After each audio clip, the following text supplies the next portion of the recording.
Welcome back to Infinite and Beyond, the MIT Alumni Show. We're finally back. We've been on a little hiatus here. Of course, I launched my book and I was on the road a ton in the fall. And then actually our special guest today, Bel Pesce, has also been on the road pretty much the whole year. We've been waiting at least like 9 or 10 months for this interview. And so I'm excited to have her in here. Bel is a fellow 2010.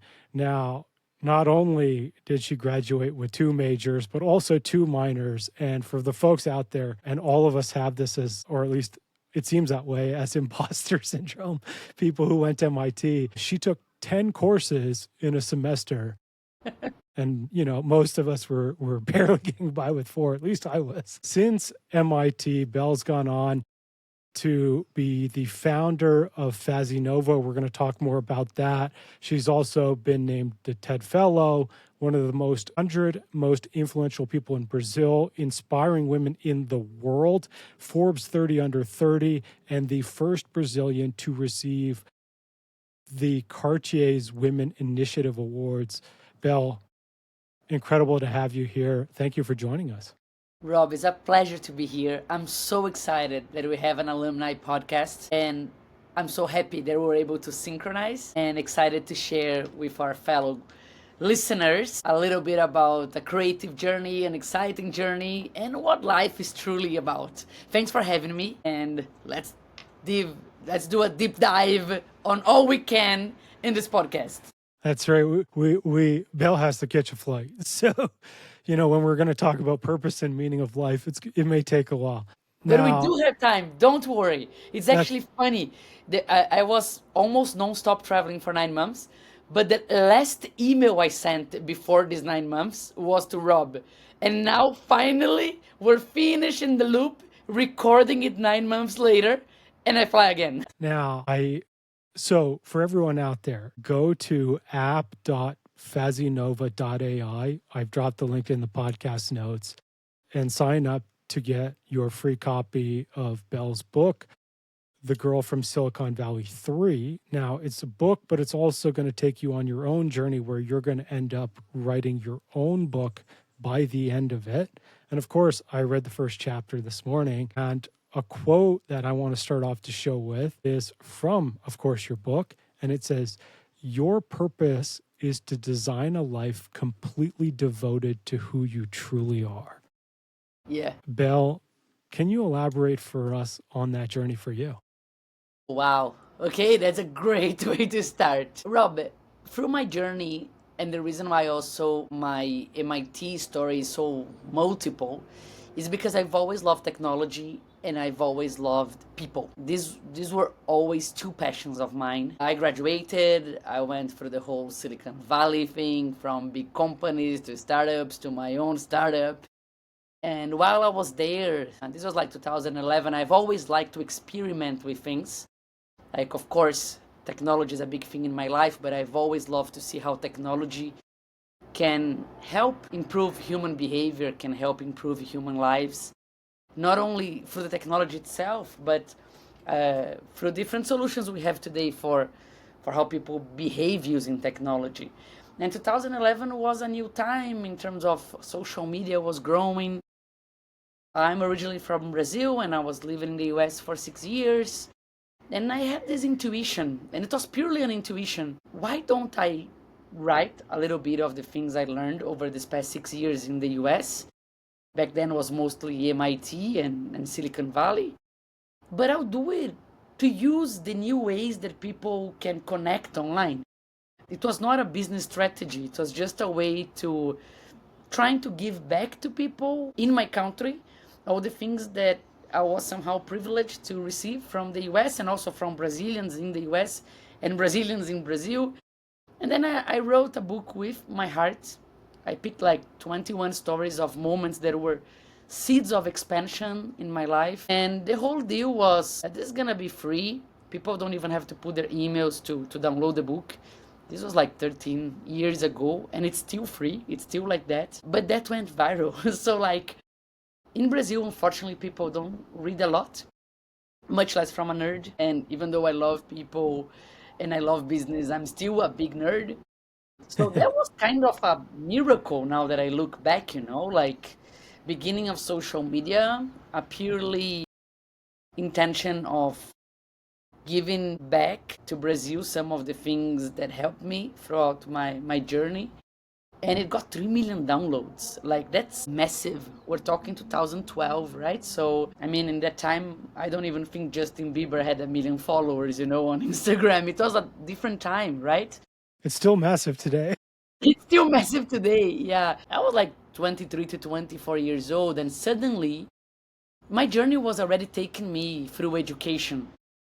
But that gave me space to keep going for technology, keep going for entrepreneurship, but also very strongly start designing learning systems in general. And after about a year that I launched my first book, I decided to move back to Brazil and design something good with the voice that was born also from the book. And I'll talk about FaziNova, but before FaziNova, I'll talk about the phrase that you mentioned here, because of this unconventional journey of writing and building technology and coding and loving tech and loving people and being nerd but being social, I was also able to both experience very material things and very spiritual things. My journey ended up taking me through many different layers. I think when I decided that I wanted to really understand how we take people and how I take myself and how I take companies and even countries from dreams and projects to really realizing those and in satisfactory and complete and true ways, when I decided that would be my journey, I think life itself brings an algorithm to you that you need to also really do it on you before. It's impossible to guide. There was a time that I went to India 6 times in 13 months. This was like 2018, 2019. And it's a cute story, even like throughout my life. I like little symbols, little objects that become meaningful. And I had this little coin from Disney, like that I had with me for about 15 coins that I had with me for 20 years. And I was giving just to very few people that really had changed my life. And I was in India. I had gone for like a little detox. Nothing too intense. I had done more intense things before. It was already in a moment of my life that was already lighter. I had gone through the hardest part of the beginning of the like trying to decondition me from whatever we need to learn and unlearn and then relearn. And this is like January 2019. I was in Goa. I was looking at the beach. And then I had this thing that I said, you know what? I've given a couple of these coins to people. It was a very important moment, very special. Why don't I give a coin to myself? And at first it was a little funny even, like, but it was a nice intuition. And when I gave the coin to myself, was kind of as if like I had recognized my whole life. And in that moment, seconds later, this phrase came to my heart. The phrase exactly when it came was, your purpose is to design a life with the least resistance possible in designing what you truly are. And then I made it a bit more like straight, saying, your purpose is to design a life fully surrendered to how you truly are. And it was just like a new side to my self-awareness journey. It's actually cool how this is integrated to other people's life. I love traveling. And when I travel, even for work, I say, please God, please universe, show me abundance through the way you see abundance. Things that are impossible for me to plan. Just surprise me. And then I have these little bracelets because I call my travels the abundance tour. And then I have these bracelets. And then like, I'll take one for you, Rob. I don't look and I ask, like, I just take one without looking. And then whatever color, oh, this is so cool, the one you got. There is the phrase that got to me. Your purpose is to design a life fully surrendered to who you truly are. And different colors are different messages of abundance. You actually got the throat abundance. So it's all the abundance you can have for your life based on expression and voice. From a podcast to a good conversation you can have that can create a business idea or harmonize a relationship, to singing, to sound, to expression. And this is the one that has chosen you today. But it's cool how like And this ties to my work. Everything I experience that changes me, I then, through a combination of technology or experience or content, want to bring in the simplest but also more efficient way so people can also experience that for themselves. Our whole thing with FaziNova is we create a lot of information and experience and tech, but in the most seamless way, we help people and companies and even countries go from information to action to opportunities to recognition. I'm telling you the backstage, but most people that access things don't even know about this backstage, because the whole point is based on all we learn about how human behavior works.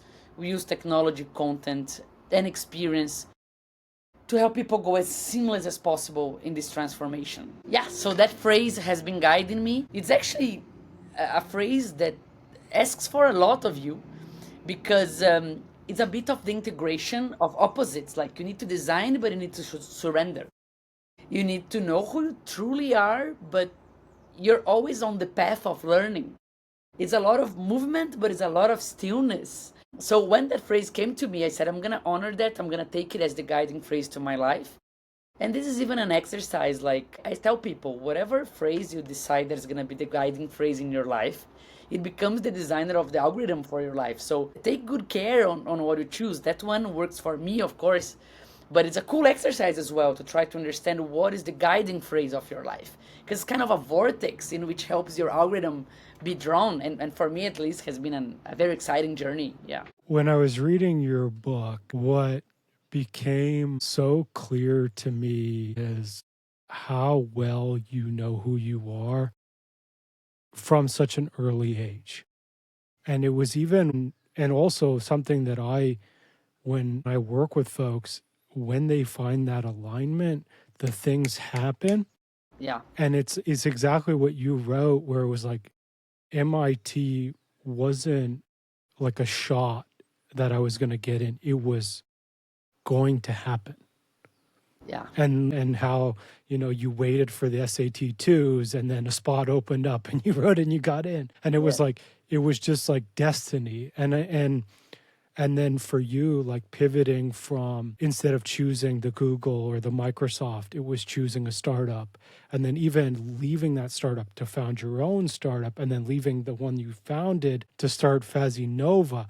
It was like the clarity from your internal knowing of self is so clear. And that's where I believe, and I see that's why now today you're able to impact millions, eventually billions over, 80 countries, is that clarity allows you to play in the spaces that you're playing in with exactly what you said, is the complete spectrum of who you are. I love how you put it, Rob. It's funny because there are many things that I understand now that I'm older. I didn't have language to explain what I felt. Like this new book that is now live, I'm now 37. The first one I was writing when I was 23, even though the values are the same. But I look back at my 23-year-old with a lot of love, because there was a lot of courage on just pouring what I felt I had to do, that I didn't even have a lot of language to explain. Now that I look back, it's interesting. Like, even MIT, from where I come from, the likelihood would be almost zero. I come from Brazil, we're talking about 20 years ago. You're also a fellow international student. I mean, we have context on, it was almost 0% chance if we were to look at probability. I went to a Brazilian school.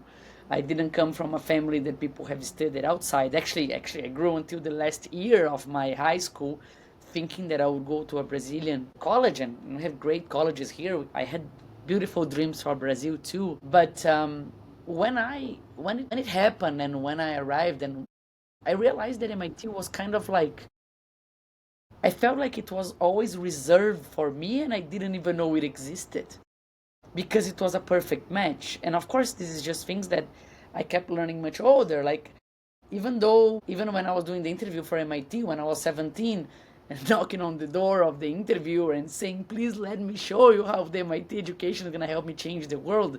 But from like an excited kid standpoint, even though this was very deep, now that I look back, I'm like, how? I was 17. But I thought it would be in the beginning more like an intellectual place, right? I mean, we think MIT, but I realized that the education MIT has given me, and even the match that I've had there, it's intellectual, but it's emotional, and it's even something broader that it's beyond logic, and it has prepared me not only technological wise, which of course it has, but it has prepared me for integrity, for values, for designing architecturally much broader what I want for my life and for my family and for my business. And it's cool. I mean, we keep growing older, and it's quite special to look back with so much love and context. It's very special to feel like following your authenticity and follow your spontaneity and also being present, you're able to keep building a life, even an adult life, that is so real, that is so real, so true. Because I do think that, of course, I've been to very tough situations in my life, and life tries to kill that spontaneity, that authenticity. It's part of it, right? I mean, it's part of it. And what I've been giving a lot of talks also to younger folks, which was not my focus, but this year suddenly I've had some opportunities to go back and give a lot of talks to like high school, and it's a full new generation. These people, they literally were born when we graduated. Yeah, they it's amazing, Man, we're old. Yeah, it's a cool, and it's so cool because I created this whole idea of sharing with them different keys for entrepreneurship, self awareness, and finance, which I think are three pillars that are very important to learn earlier. And we have this idea of what I wish we learned earlier in life. And then I tell them, like, I wish someone had told me that yes, you can keep being spontaneous, authentic, and present, and you can. You're gonna go through a bunch of different challenges in your life, but if you do these three pillars as guiding principles, you can actually end up designing a life, even business wise, that allows for your flow. And in the end, I mean, we see what's happening with the world. We see how bored people are, or how anxious people are, or how even sick people are. We know that. And I do think it's not a simple way of seeing it. It's gonna sound simple, but it's actually quite complex. If you're able to design a life for yourself that uses your talents, that for different vectors of your life, creative life, and also relationships and also structures, but you design in all these pillars something that is truly satisfactory for your talents and passions and your flow, you're not gonna feel empty. On the opposite, you're gonna feel like you wanna overflow the best of you to yourself and to your family and to your friends and to your world and to your country and to your company and to your projects. Now that I'm older, it's actually very cool to look back and feel that I was able to design that since a young age. I didn't know the language, I didn't have the words that I have now, but it's exactly what you said. It was from a young age that I could follow with spontaneity and with authenticity and with presence the things that I wanted to build and that I wanted to create and live. You said it perfectly, is the journey is not easy, but it leads to the fulfillment, the joy, the passion, and just the ability to create and expand and play where you want to play. And that's the unlearning and relearning, right? Is part of it. And I think like I work with folks a lot on that unlearning. Of course, I had to go through it myself. And I always talk about it as like it's facing those deeper fears and having the courage to truly lean into who you are. And something that I love that you also put in your book was this quote about you are ready for worlds you do not know how to name yet. Yeah. And for me, that's even where I'm sitting today. Didn't know that this was even possible for me. I don't even know, like 4 years ago, probably. Yeah. And it's like that transformation can happen quickly, but it takes time, obviously, to integrate. And something my therapist says all the time, which I love, is as you start to integrate, it's does every cell in your body believe it? And Yeah. once that happens, it's like that flash in a pan, and the expansion just happens incredibly quickly. I do think I've been working with dreams and projects for a long time now. As you work with that, you're able to see from the inside, not only my own dreams and my own projects, but from many people, from big companies to small companies, from like physical things to digital things, from countries. And I mean, everyone has their dreams. And we work a lot with the UAE. And the sheikhs have their dreams as well. The wives of the sheikhs have their dreams as well. It's quite beautiful. And yes, if there's someone who believes that dreams are possible, I'm that person. But the dreams require that you want to do the crossing to be ready. And I think that's the cool thing, because there are different ways in which you can do this crossing. And depending on how you approach it, you may give up or not. You may make it even better. You may enjoy the process. I've always really liked backstage things and processes and systems. Like I really like that. I mean, we're engineers, so of course we like that. But I've always liked it. I love like hidden Easter eggs on how things were created, and because of that, I was able to also to try to deconstruct even algorithms on how dreams actually get done. But when you go into that, you realize a dream is a mini vortex. You decide for that, and okay, you're gonna pull it. People, for the good and for the worst, you're gonna pull new places. You're gonna. It's so cool. Like there's a whole field of possibilities that start crossing your life there. But there is actually a lot of internal and external knowledge that need for you to complete this crossing. When you do and while you do, the rewards are amazing. They are even probably not even the rewards you imagine. They're even better. But for that, you need to keep going, and the more present and the more fun, which is something that I believe is kind of the key to. I mean, why do people like the books and the content and the technology? I mean, throughout the last 12 years of FaziNova, we've created more than 200 different products. Some are more focused on technology. We have apps, we have platforms. Of course, we have AI. Some are more focused on content. We have print books, we have online books, we have comic games, we have card games, we have documentaries. Some are more focused on experiences, from global campaigns to immersive trips to even physical houses. I mean, and some combine all three. A lot of them combine on all three. But why do people like? Because we help this crossing for the big things you want to do be not lighter, because it still requires a lot of commitment, but fun.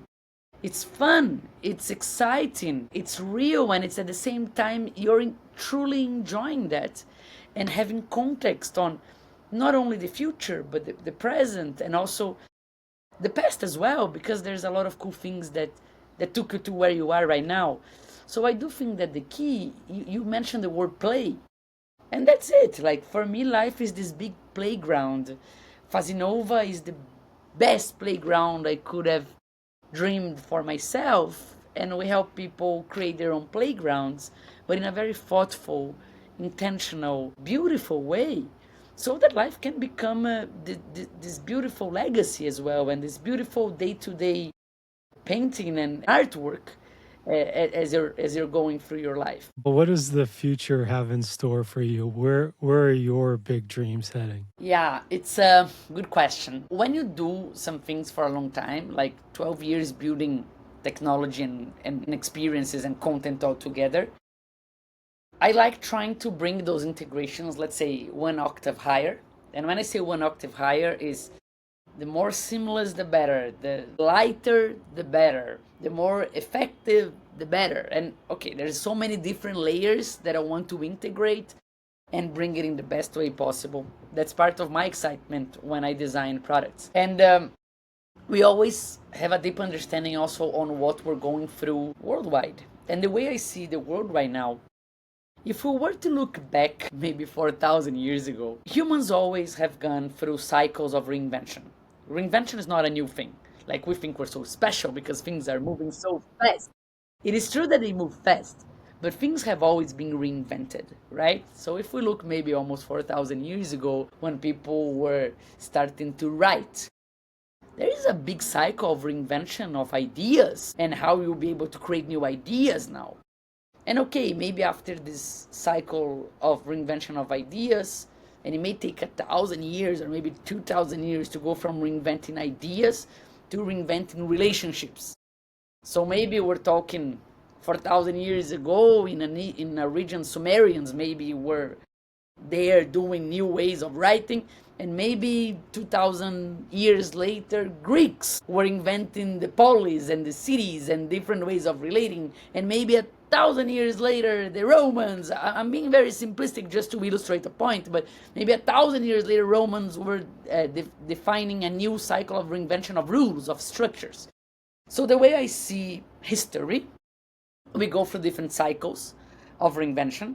They usually build on top of the previous ones. So this example that I gave you, there you first reinvent ideas, then you reinvent relationships, then you reinvent structures, because one feed on each other. It's not one after the other, there is overlap. I'm, of course, just like creating a point here. But usually they used to be very spaced out. And sometimes the main region, the center region of the reinvention was very different than the previous one. Now let's move to our lives. Anyone who has been through 2007 and beyond, they've seen a cycle of reinvention of ideas. I mean, when smartphones come and then anyone can create a website from one day to the other. I'm talking maybe 20 years ago when this starts, right? That's a very strong... there's a very strong cycle of how ideas and products can now be built. But then I'm talking 6, maybe 7 years later. Not that the cycle has ended, but suddenly we're already in the middle of a hurricane for a new cycle of reinvention of relationships. And then maybe 7 years after that, there's a lot of things that happen here as well. Social media and pandemic, and suddenly people really want to see deeper, psychology, coaching. There's a lot of things that have happened here with the same strength as so many people wanted also to know startups before, ideas, relationships. And what I think we're going through right now, not that we stopped the reinventing of ideas and relationships, but I think the core now is the reinvention of structures. And that's why people are so fearful. Because, okay, you want to learn new ideas, you may feel anxious about it, and you want to, of course, redo relationships. It may be hard as well. There's a lot of things to evolve there. But when we're talking about structures, and structures I'm talking about the world of health, the world of education, the world of government, the world of finance, and you don't know what's coming later, of course people feel really, really, really unstable. And there is an extra point to that. While the first example I gave for 1,000 years before, maybe it would be 1,000 years to jump to the other cycle in different places of the world, now in 20 years we all have been through all 3 cycles. And not the whole world, of course, there are places in the world that are not in the cycle yet, but billions of people are all together in that same cycle, and it's happening really fast. So based on that bigger understanding, and based on all the things we've built in technology, content, and experiences, trying to bring an octave higher to address this challenge of helping people reinvent the structures in their lives, or helping even countries do that, or companies do that, we got to a new product that we just launched. It's called 1 billion futures. But again, we need to go from information to action to opportunity to recognition in the most seamless way possible. So the future for us, the big dream, is to be able to help 1 billion people or more design their futures in a thoughtful way, in a clear way, in a whole way, creatively, culturally, structurally. But how do we want to do that? We have a whole path in which little by little we're launching different tools. Some are related to content, some are related to technology, some are related to experience, some integrating all the different things we did in the past 12 years, some bringing the future. But we started with something that seems very simple, but is a beautiful seed. As I launched my new book now, you enter in the 1 billion futures platform, and not only you can read the book, you can listen to the book, but you can answer some questions, and then we write your book. And you can access some panels, like panels for recognition, thinking about who were, for example, people that changed your life, but you can recognize them. There is a lot of very thoughtful things that come in this platform. The book itself is 21 chapters, even though every chapter is almost a full book. The first chapter is already very big. But every week there is a lot of different things that come up, not only content-wise, but on these questions and other surprises that we're gonna give to people, all free. So the way we design things, we like to make it global, we like to make it human-centered. So the way I see A Billion Futures is we're building a global human-centered AI education platform designed to help people, companies, countries consciously design their futures. That's the big dream now. We have actually, like, I've been working a lot with the UAE for 10 years and then China for some years, and they have very long-term plans. So for A Billion Futures, we have the 5-year plan, we have the 11-year plan, and there's a lot of very cool things that we believe we can make it happen worldwide through something that is such a small seed as a book that writes your own book. And so that's the dream now. It's incredible, and it's happening, or it's already happened. Actually, it's just we'll see when when we get there. Now, Bel, of course, I'd love to ask you, outside of signing up for your book and going on the journey, how can the fellow MIT community support you? Fantastic. Well, MIT already changed my life forever, and the more I go through life, the more context I have on how special is this place we went to. Because it's not just about brilliant minds, it's about very beautiful hearts that collaborate, that help. And it's so interesting, hours before launching the platform, I have a dear friend, Mahalia, that was from my first year at MIT. First year I lived at German House, and she was one of the first people I met, and she was so special to me. And she was visiting Brazil in the day that we were finishing the platform. So it's actually funny, this vortex, right? I mean, I'm launching this platform first from Brazil, but it's already in English, it's in Spanish, it's gonna come with more languages. But right before the launch, I see Mahalia. Right after the launch, I'm here with you. So MIT somehow finds a way to be so present in my heart, in my mind, in my journey. It's so beautiful, even without like explicitly designing for it. It's quite beautiful. The project we're building now, 1 Billion Future, has actually a lot of different hooks in which people can build with us. I don't want to give all the secret sauce yet, but basically what we're building there will be a lot of different. I'll go a bit ahead, but we want to build, and this is not even long-term plan, it's in a couple of months. We're building what we call an opportunity fund. So based on the book you're writing and some interactions we have both on our platform and on some live events that we'll have next year. We're going to have plenty of those around the whole world. The plan is at least 111 events in many countries across all continents. You rack up the frequent flyer miles like Oh, crazy. yes, always.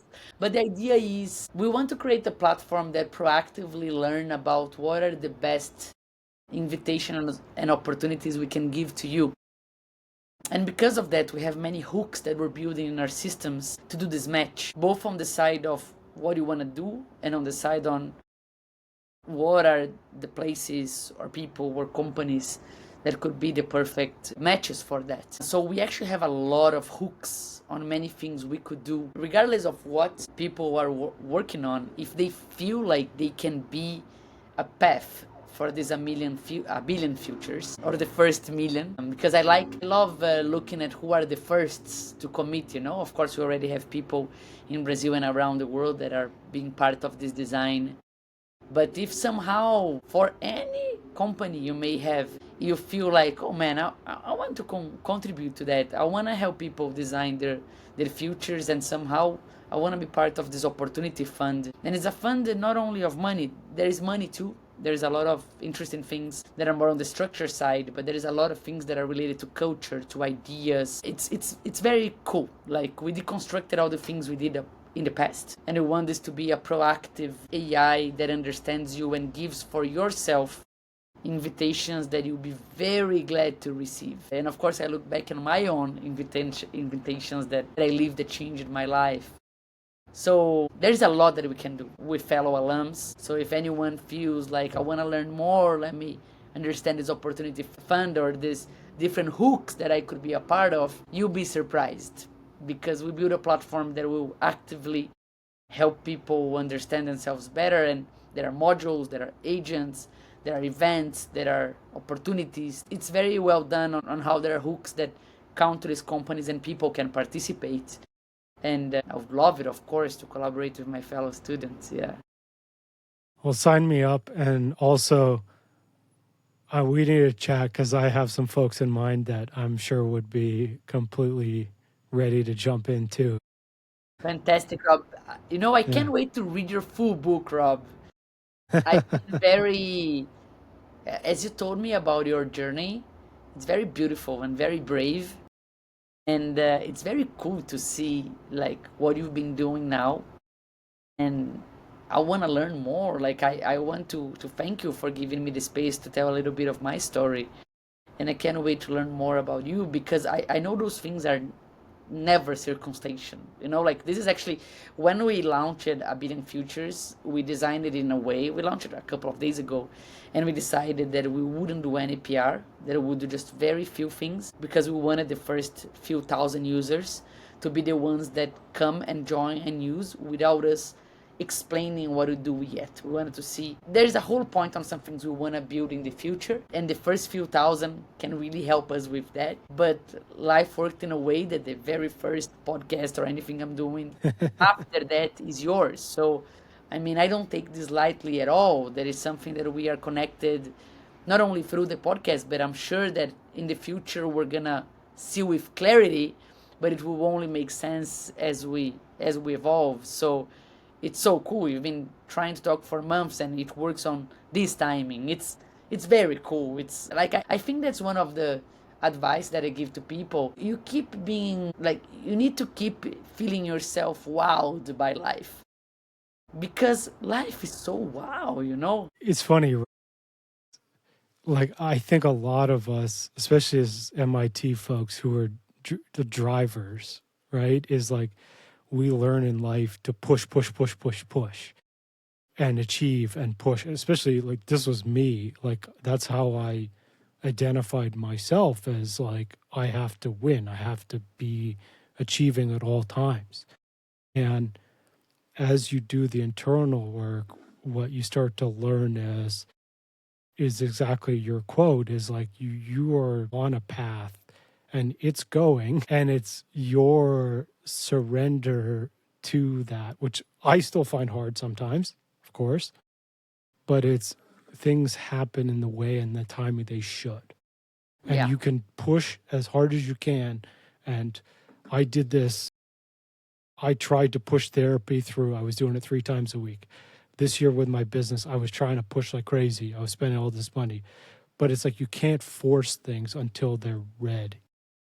Yeah. And then the things start to happen. And that's, I don't know how to help people on that journey, but it's like, well, actually I do, but I don't know how to say this in 5 seconds, right? But it's like if you can look at the things you want to achieve and the goals that you have and just not always drive it in a way that's fear-based, but an allowing and with love, that's going to be the switch, and then the doors will open.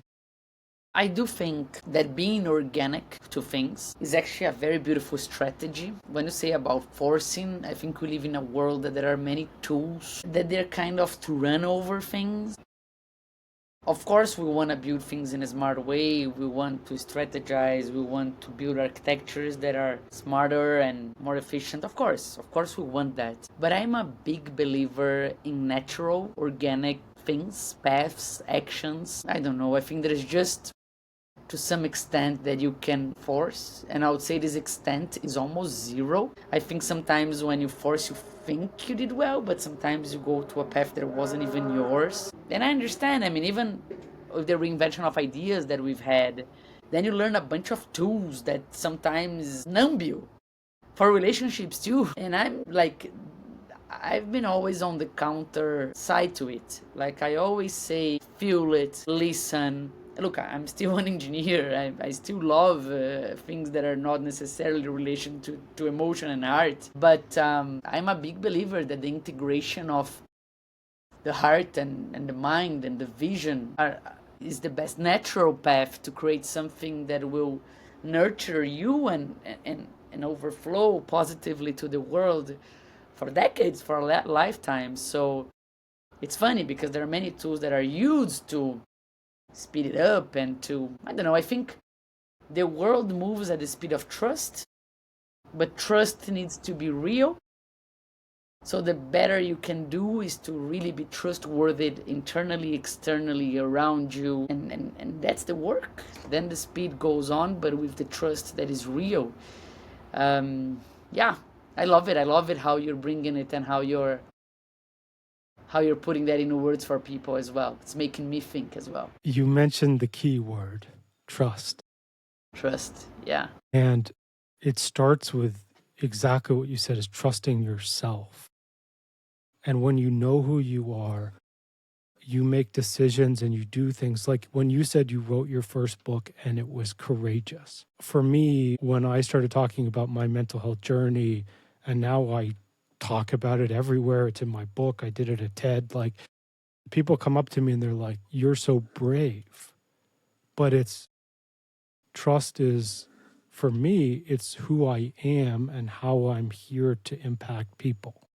Because Yeah. everybody listening, you've gone through something hard in your life and you felt bad. It doesn't mean you were suicidal like I was, but you've had bad times. Everybody does. But by me telling that story, just like you tell your stories in your book, it gives people a way to learn and understand, because we all learn through stories. That's the 10,000, 100,000-year-old way that we learn and experience.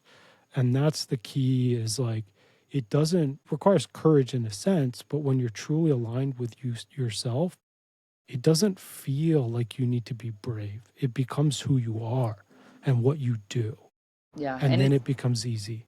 it's so true. Like even when I mentioned the first book, now that I'm older, I realized that it was brave because now I have even more context on what it requires to some things and how the real world can be sometimes. But when I look back, there was no other way of doing it.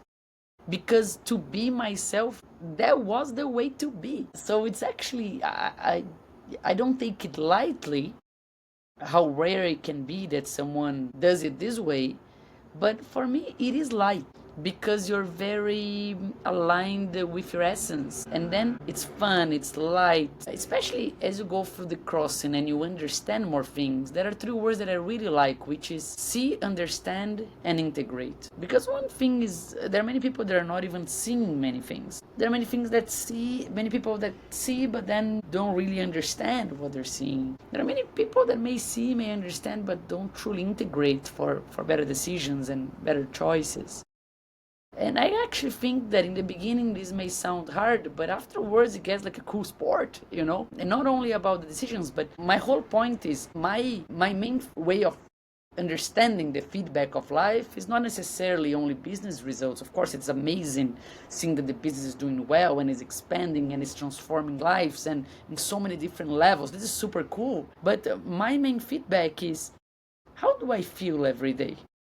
Like how expansive in terms of I'm feeling expansions and how joyful. And I'm not saying this the whole time, but what is the emotional agility I have to when something hard happens, I deal with it and I stay with it for the moment I need, but then I also transform into something that ultimately is so positive, what I feel and what I overflow. And I think this is cool. I think life is so cool. And I say it from a very deep way, but I do think there is integration of things. You can be extremely responsible, but with a childlike approach to life. You can be extremely strategic to a very organic and natural way of life. And I just love it, this integration of opposites, and it's fun. Yeah. It's who we all are. Yeah. We all have many, actually, technically, we all have infinite parts. And so playing with all of them and leading with all of them and being with all of them allows us to be in these spaces where we can experience the full range. And it's funny you talk about the abundance tour. Is for me, nature has become this, and like literally probably 10 minutes before we jumped on, there's a banana tree down over here, and there was a bunch of bananas that there's probably like 200 to 300 on one tree. And I took a photo literally to just like be in my mind as like, this is abundance. Like when you 200 to what? forget, yeah, I'll send you the photo on WhatsApp. But it was like, it's like, this is how, like, for me, sometimes just seeing stuff like that goes like, oh yeah, the world is abundant. Like, it's not 10 bananas, it's literally like 200. So cool, so cool. And I do think the world talks to us on the intentions we have. Like yesterday, because you mentioned about these infinite parts of us, right? I'm in São Paulo right now, and there is a beautiful new area. We have a beautiful avenue called Paulista Avenue, and there is a beautiful new area in the past 5 years or so. It's called Cidade Matarazzo, Matarazzo City. It revitalized something that many, many, many decades ago was an area from the main Italian immigrant family, but those long stories that they lost it all, and then it was just an area that was not being looked up, and then now it's been really, really revitalized in a beautiful, beautiful way. And there is the Rosewood Hotel in that area now that has been done, wow, in a fantastic way. And they have many restaurants and bars, and there is this one bar in which they made it very fun. I mean, it's so cool. And they think about every detail, not only the way they painted the ceiling, but every table has an instrument that you can play together with the live music. And the drinks they created is amazing. I'm talking something that it's fun. It's not business. It's not, you don't think you're gonna integrate yourself in a bar, right? But what I wanted to tell you is that now they created this very cool thing. They get one of a wine glass, but around the wine glass, they put together a lamp that is just a fake lamp. Inside the glass, they created a fake candle. And around, they created this lamp that they created with a Velcro. But you can write on it, and you can write on the glass. And every 2-3 days, people enjoy the bar and write intentions in a bar, right? Then I wrote what I wrote yesterday. I am not going to get drunk tonight. I wrote something similar to what you said, actually. I wrote, may all the different infinite components and existences within me integrate in a way that all the love, wisdom, and energy that I have is good for the all, for my businesses, for myself, for the ones I love. And I wrote that in a lamp, in a bar. So what I'm saying is integration doesn't have to be hard or painful, or yes, there are parts of the process that will of course require hard moments. But you keep growing in life and bringing your intentions, and it can be fun and in any place. Yeah. The integration stage, you're right, is actually the most fun. And like I have two clients that are going through it right now, and it's all about play. And like what I work with them on, I call it like micro experiments or prototypes. And it's like when you see something that you want to potentially change your career or change, how you show up, or, add a new hobby, it's like, what's the cheapest, fastest way that you can experience this to see if you like it? So And good. that's the play. So good. I think I lived a lot in Silicon Valley. We got the moment that MVP was a new, of course, now it's been a long time, but minimum viable product. And I think this is true with minimum viable prototype of your life. Absolutely. So micro interventions, micro experiments. The more I think about the way we were able to learn about ideas, the more I realize that this is true with relationships, structures, and life in general. Very cool. Very cool. Absolutely. So, folks, of course, we're going to have to wrap up here. Now, I've dropped Bel's LinkedIn and Instagram in the podcast notes, so connect with her there and go to app.fazinova.ai, get the book, Go on the journey. It's going to be incredible. And Bel, is there anywhere else you want folks to find you or follow you or anything else you want to share with That's us? good enough. If you want to share my email as well, it's just bel at fazinova.com.br, just in case someone wants to write to me as well. Rob, I want to thank you so much for your time, for this space, for the energy you're putting into that. Very special to have someone from my class dedicating time to organize. We know MIT students are all over. So I know how much love you're putting into this and how beautiful it is as a full circle, not only to the story we went through at MIT, but through your whole life. And I really hope that I get to see you again live, take you your abundance bracelet, and we can keep working together on the beating futures, especially on our two futures as well, and count on me with your dreams and projects. Absolutely. No, so folks, I mean, of course, we're going to meet in person next year. You have 100 events. I'll be at one or multiple of them. But it's funny, when we jumped on a few weeks ago to set this up, I remember Bel from international orientation. So this would have been mid-August of 2006. Exactly. So it was 2 weeks before school started, but I was there for both international orientation, also for water polo preseason training. But yeah, I remember you from then. So it's been a long journey to get here today. And you know, it's more than half of our lives. Actually, right now, I almost have how much of life, in terms of chronological life, I live from being born to international orientation, and from international orientation to today is almost the same amount. It's so interesting. Yeah. Amazing, folks. Find Bel, FaziNova.com. Also, check out, well, one, I want to check out the book app.fazinova.ai. Follow her on Instagram, LinkedIn. And then we're going to close on a quote. True maturity is choosing values, not prizes. It is choosing the future, not immediacy. It is choosing integrity, not convenience. Bel, an incredible quote. Thank you so much for joining us today. So much. And I chose I'm a good looking one. forward. You chose the quote that came to me when I lived my first big contrast in life. And I realized that that was the way to go. Very good. Rob, thank you so much. And very excited to see you live wherever life takes us. Absolutely. Thank you so much for joining us. Everybody, thank you for listening. And of course, if you want to join the show, I'm looking for guests. So please reach out to me, Rob at robkalwarowsky.com. I put it in the podcast notes. Happy to have you, and we'll see you all soon. Big hug to everyone. May your lives be very blessed.